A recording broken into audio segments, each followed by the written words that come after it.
Hello everybody, this is Ben. Since the results of the ITE came out a couple of weeks ago, I've been sort of obsessing over the results and poring over how we can go over some things to improve for next year. And so what I came up with was two PowerPoint presentations on the keywords from the exam that as a residency in general we did not as well on as we could have compared to the rest of the country. In general, we did better as a residency than last year, but we still have a ways to go to get to where I know that we all can get to academically. So this is part of my effort in helping you guys get to that point.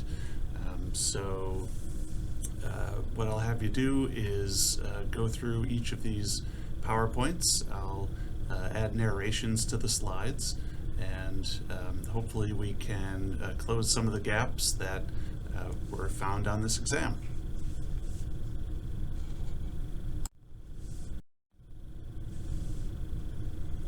So the purpose and overview, just like I'd mentioned, each keyword item that was are in these two PowerPoints was missed by our residents at a rate that was higher than the national average by at least 10%.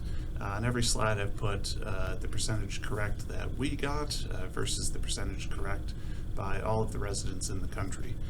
In general, throughout the country, over 6,700 residents took this test, and the ABA does an incredible job compiling a list of all of the keywords, and they put together quite a bit of data for me to just so that program directors like me can go through and help everybody understand things a little bit better.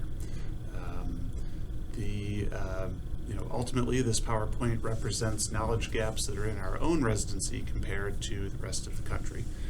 I will say that a lot of the keywords you guys did better on than most of the country. I excluded those, but I don't want you guys to think that there were no places or no items that you guys didn't know better than everyone else. There were a few where everybody in the entire country, residency rather, got the question correct, so that's wonderful.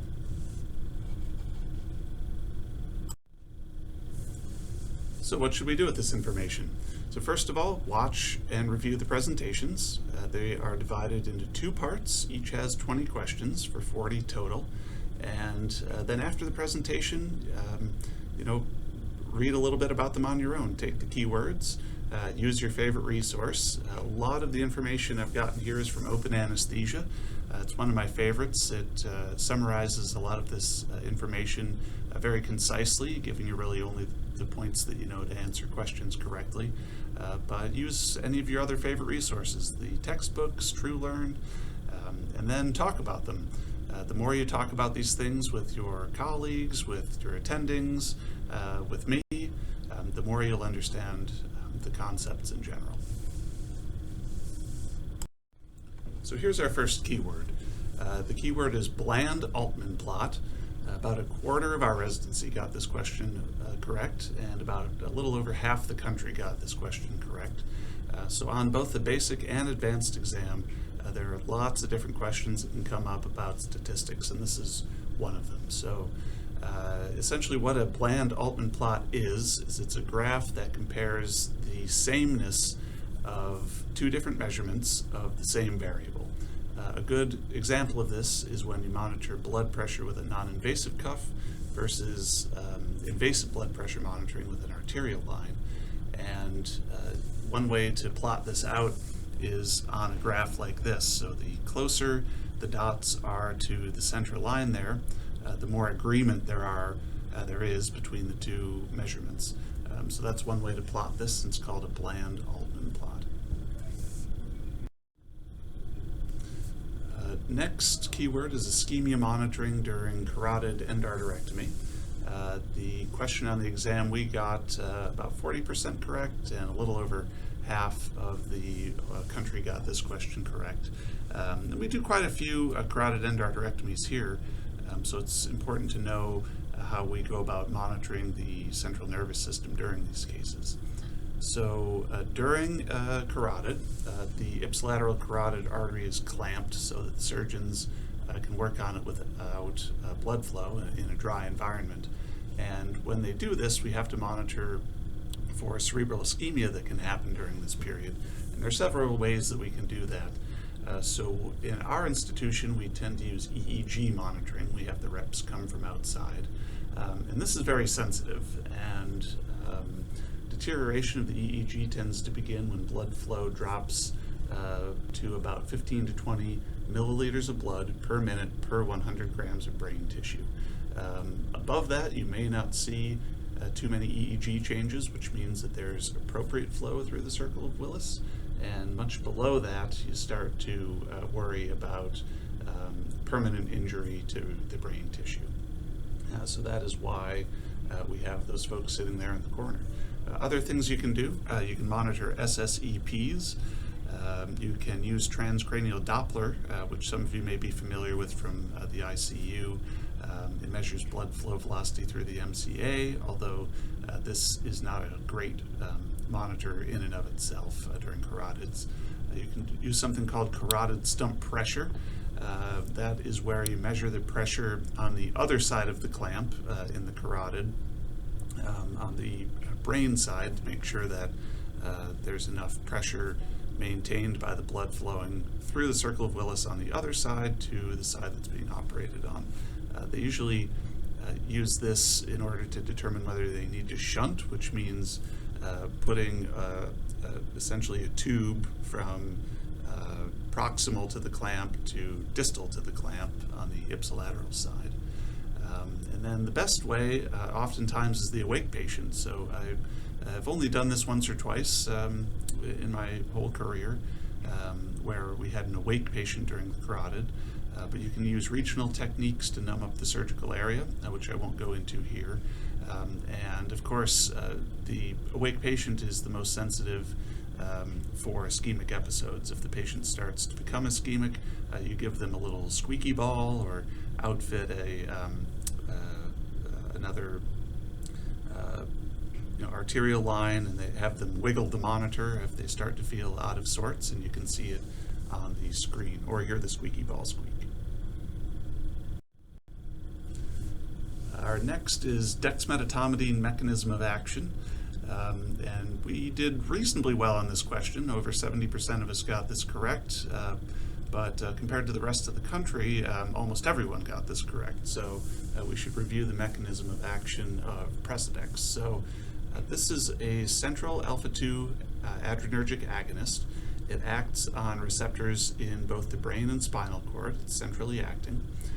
It is in the same class as clonidine, although it tends to be more selective for the alpha-2 receptors. It essentially decreases the release of norepinephrine within the central nervous system, which sort of gives you that characteristic sedative effect. One of the great benefits of this is that, unlike other sedatives like propofol and others, it doesn't significantly decrease the drive to breathe. But unfortunately, it does come with a few adverse side effects. You can see fairly profound bradycardia, especially when it's bolused. It can lead to heart block, hypertension initially, followed by hypotension, and it can sometimes be a withdrawal phenomenon of some of the opposite effects after you stop this, if it's being used as an infusion.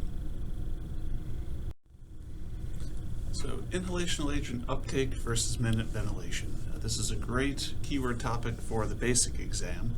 And as many of you know, the rate of uptake is dependent on mostly three factors. They are the alveolar ventilation rate, the partial pressure of the gas in question, and the breathing system.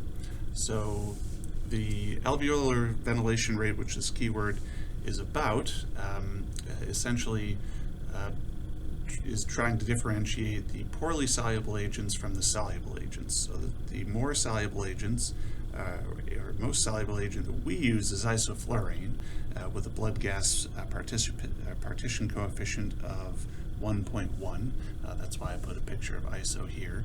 And for soluble agents, an increase in FA over FI depends significantly on alveolar ventilation. Now, if you think about other agents like nitrous and desflurane that are less soluble, desflurane has a blood gas partition coefficient of 0.42 and nitrous is 0.47. The increase in FA over FI depends less on alveolar ventilation than with the soluble agents. Partial pressures of the gas also play a role in uptake, as do the breathing systems, although this keyword was mostly about how alveolar ventilation rate affects uptake.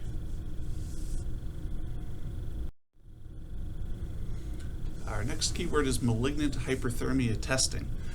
So about 62% of us got this correct, and just over 80% of the rest of the country got this correct. So there are really two main types of testing for MH.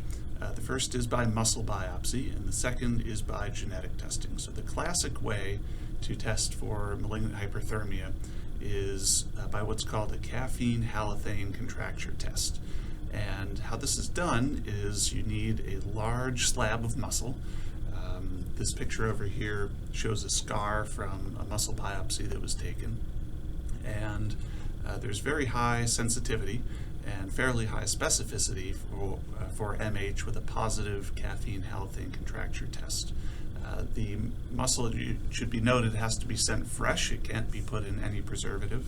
And the muscle is exposed to halothane, and then a reaction is assessed. Genetic testing can also be done. There are some genes that imply that one might be susceptible to malignant hyperthermia. They're the RYR1 gene, the CAC-NAIS gene, and STAC3 genes. All increase the likelihood of having MH. Pacemaker nomenclature. This is a tough one. I always had trouble wrapping my head around pacemaker nomenclature, but it comes back time and time and time again. So as you can see, about a fifth of us got this correct, and it's a tough topic for the rest of the country too. Just under half of everyone got this topic correct on the exam. But an easy sort of way to get these questions correct is simply to memorize what each letter in order means. So the first letter is the chamber that is paced. The second letter is the chamber that is sensed. Third letter is the response to the sensing. The fourth and fifth letters sometimes aren't noted, but the first three letters are definitely important to understand. The way I remember it is that we're talking about pacemakers, so letter 1 is the pacing chamber.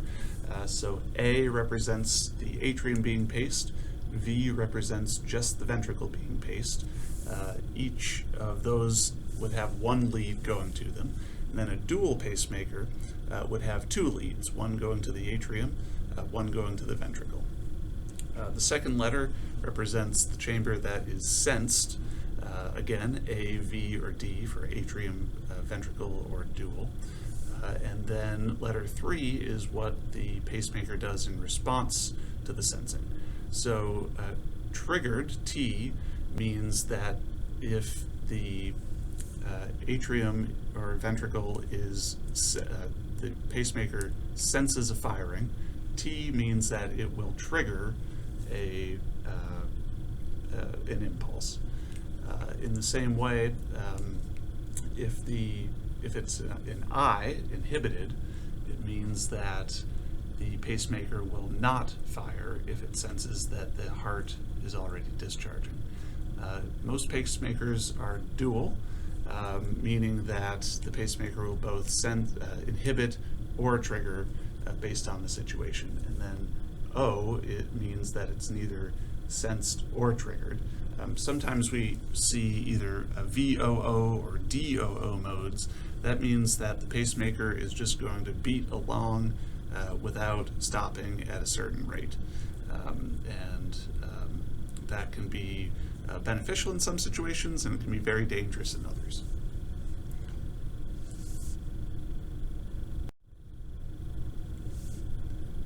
right, our next is succinyl burn physiology. You can see from the cartoon down here that our main concern with succinylcholine and burns is potassium. Within 24 hours, SUCS tends to be safe because it takes at least 24 hours for those extrajunctional receptors to proliferate after a burn.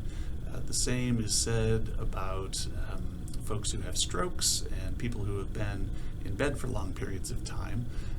The whole concern regarding SUCS causing dramatic rises in potassium is the formation of these extrajunctional receptors. So with burns, if a patient comes in with a burn, if it's an immediate period, SUCS is safe. If it's after 24 hours, you want to avoid it because the extrajunctional receptors are proliferated. And this can really persist for up to a year after a major burn injury. And so it's important to know if patients have had burns in the recent past. Our next keyword is transient neurologic symptoms in relation to lidocaine. We got just under half of this question, half of us got this question correct, and in the US about 60% got this correct. So essentially what transient neurologic symptoms are painful symptoms after a spinal. It's only a pain, there's no motor involvement, and it is a lot more common with lidocaine than with the other agents that we use for spinals, such as bupivacaine or ropivacaine, but it can be seen with those as well. We often don't see this clinically. I can't say that I've ever seen this clinically because the onset is often after our patients leave the hospital. The onset can be from 1 hour to 1 day, and the symptoms can last for up to 10 days. The overall incidence after a lidocaine spinal is about 13%, which is 7 times higher than with others. So that's why we don't use lidocaine as a general rule with spinals. We usually tend to use one of the other agents, generally bupivacaine. The most important part is there's no motor involvement, and that's how it's differentiated from cauda equina syndrome. Volatile anesthetic potency. So about 80% of the country got this keyword correct, and we got about 56% of us got this correct. What I have to imagine is that they're talking about how volatile anesthetic potency changes with different factors. So there are many, many factors. This is not an exhaustive list by any stretch of the measure, but some things can increase the potency of volatile anesthetic agents, which means that the MAC overall is decreased. This will definitely come up on the basic exam over the summer. They love this question. This is, like I said, the main list, but by no means an exhaustive list of things that decrease MAC. So older folks, cold people, people with low sodium, low blood pressure, all of the hypos tend to make volatile anesthetics more potent. Pregnancy makes agents more potent. Hypoxemia, metabolic acidosis, any other medicines that you're giving that blunt the action of the central nervous system, like narcotics, other IV agents, alpha-2 agonists like Precedex that we already talked about. LiCO3 is lithium, so people taking lithium can need less inhalational anesthetic agent. Locals also plays a role. Acute alcohol intoxication, which should be differentiated from chronic alcohol intoxication, which is the opposite. So a trauma who comes in who is acutely drunk will need less volatile anesthetic agent. And of course the last thing says, and many more. So management of air trapping is our next keyword. Half of us got this correct. About 3/4 of the rest of the country got this correct. So first of all, what is air trapping? So the idea of air trapping is also known as auto-PEEP, which essentially means that the lungs aren't given enough time to empty. This can be due to both flow restriction due to a pathology. The most common pathology is chronic obstructive pulmonary disease.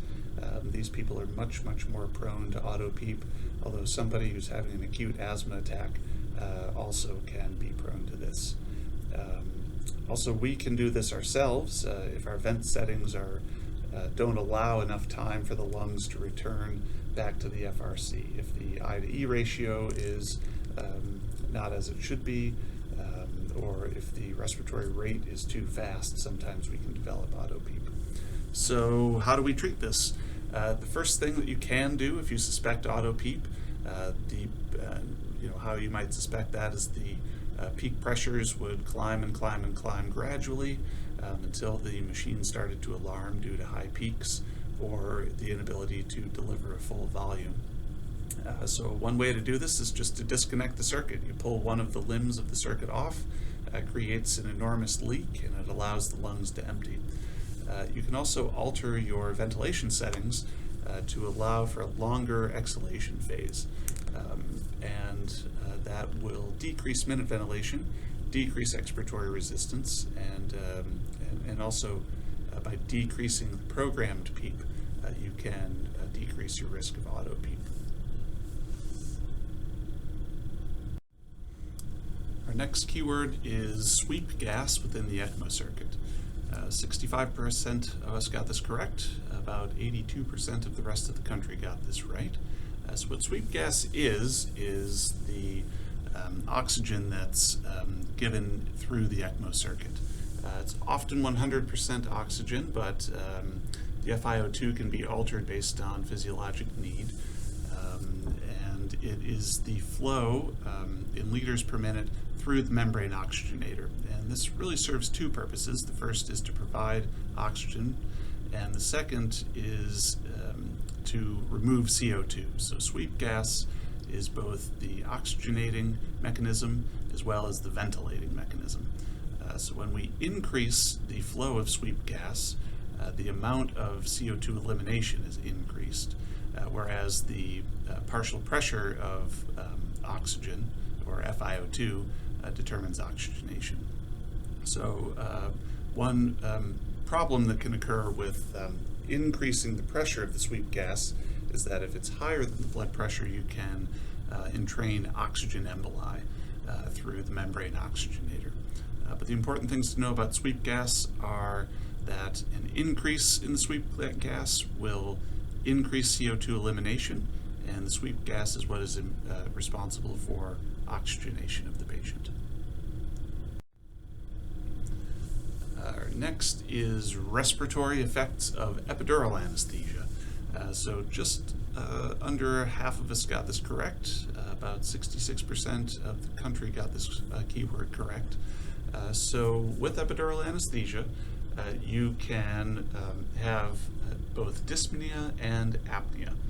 So dyspnea is much more common than apnea, and this can occur because the nerves that are blocked can contribute to proprioception of the abdominal wall and chest wall. So it feels to the patient like they're short of breath, when in actuality they're not really short of breath, simply because they are unable to feel their respiratory muscles working. The best thing to do is just simple reassurance if this is the case, if the rest of their vital signs are stable. Apnea can occur when there's reduced medullary blood flow due to severe hypotension that can sometimes occur with neuraxial anesthesia. If for whatever reason you get an extremely high block all the way up to the cervical areas, you can directly numb the respiratory centers. That's C3 to C5 where the phrenic nerve is. However, this is very rare with an epidural. That would more likely be in a situation where an epidural dose of medicine was given intrathecally.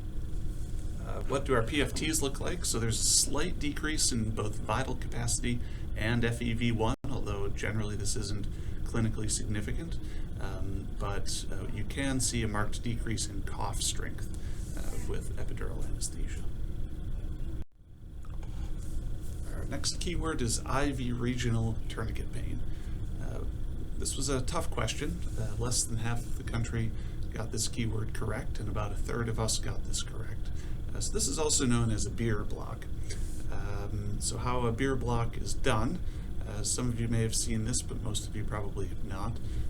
An indwelling plastic catheter is inserted distally, usually in the hand, and then a double pneumatic tourniquet is placed proximally, high on the upper arm. This is a picture of the double tourniquet right up here. There's a blue cuff and a red cuff. The entire arm is then elevated to allow for passive exsanguination. S-mark bandage then is used. That's the stretchy bandage, and it's used to wrap the entire arm to actively exsanguinate the limb.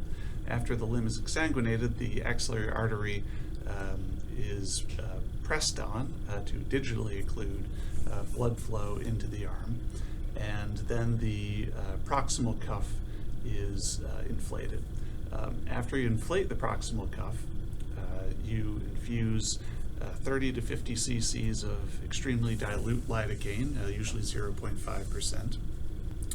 And then usually about 25 to 30 minutes after the onset of anesthesia, the patients will start to complain of tourniquet pain.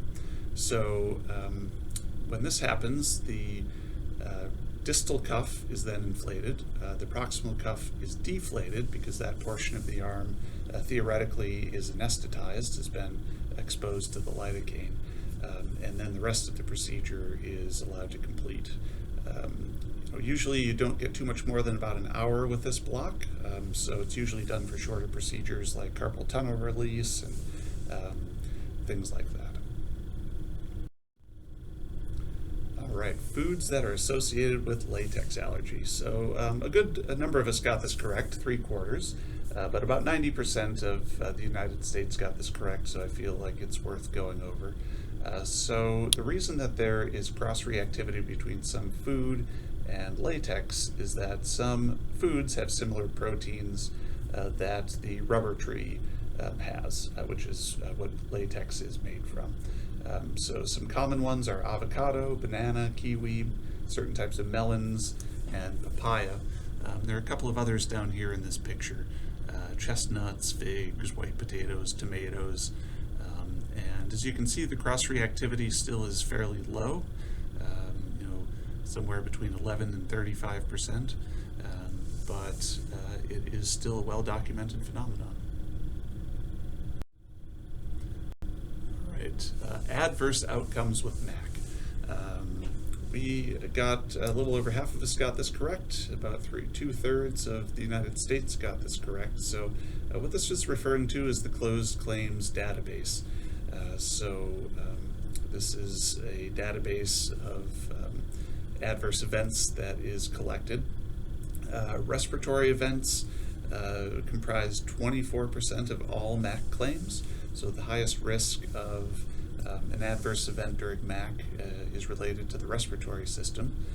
Oddly enough, cautery fires comprise 21% of MAC claims, and this is due more than likely to the open oxygen source, which increases the fire risk score.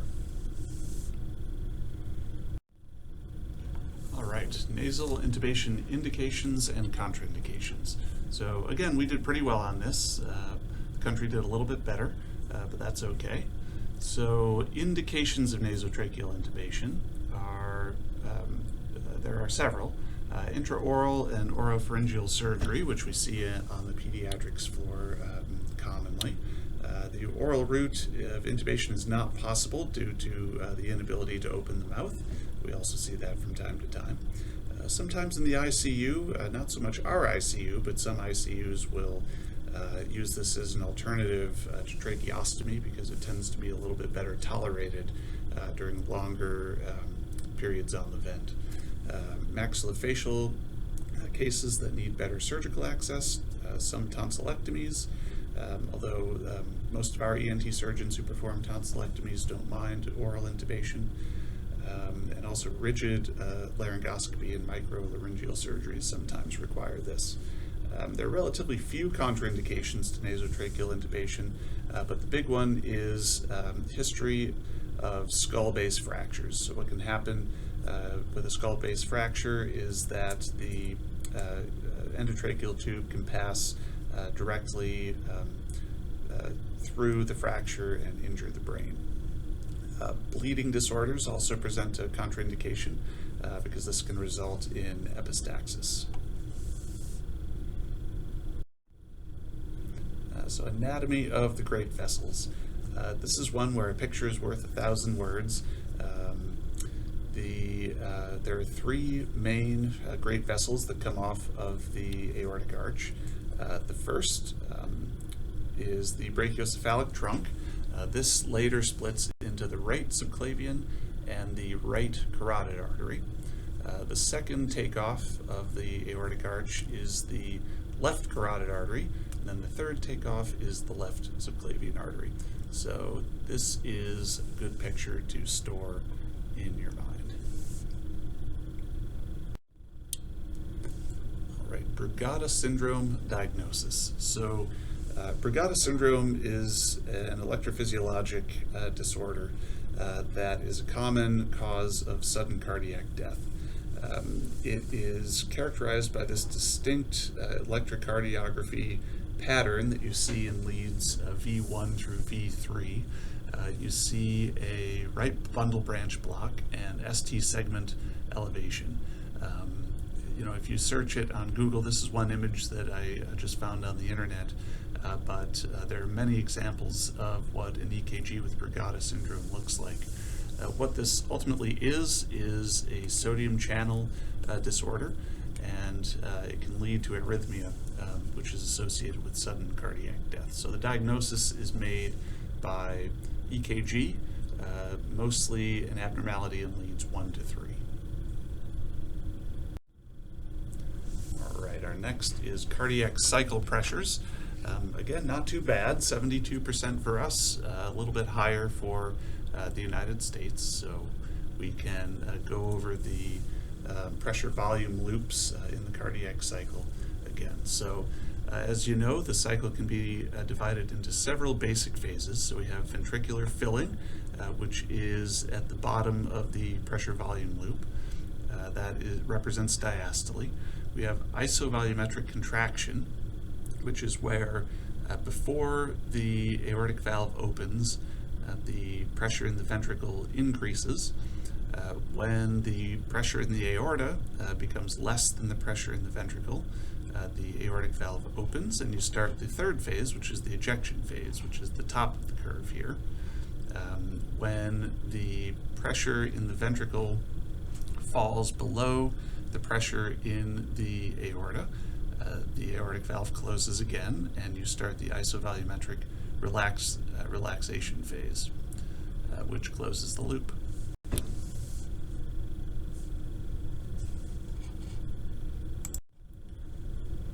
The last keyword for part 1 is determinants of coronary blood flow. This is a very, very complex topic. I'm not sure exactly what the question was, although this can roughly be divided into relaxing factors, antiplatelet factors, and constricting factors. So below here is a picture of the coronary vessel anatomy. You have the left main, which branches into the circumflex and left anterior descending. Then you also have the right coronary artery, which in most people extends down to the PDA. That's a bit of anatomy, but factors that tend to relax the coronary vessels, which increase flow, are nitric oxide, prostacyclin, and some medicines also do the same, beta blockers, nitroglycerin, to name a few. Nitric oxide and prostacyclin also contribute to inhibition of platelet adhesion as well, which increases flow. The constricting factors are endothelin, thromboxane, prostacyclin, and then also medicines that we give also tend to constrict the coronaries. Alpha agonists are one class that can do that, which includes some of the pressor medications that we use as well, Levophed and others. There are antiplatelet factors as well, protein C, thrombomodulin, and TPA, which also can affect how the platelets act within the vessels. Okay, end of part 1. Take a break, move on to part 2. Thanks for watching.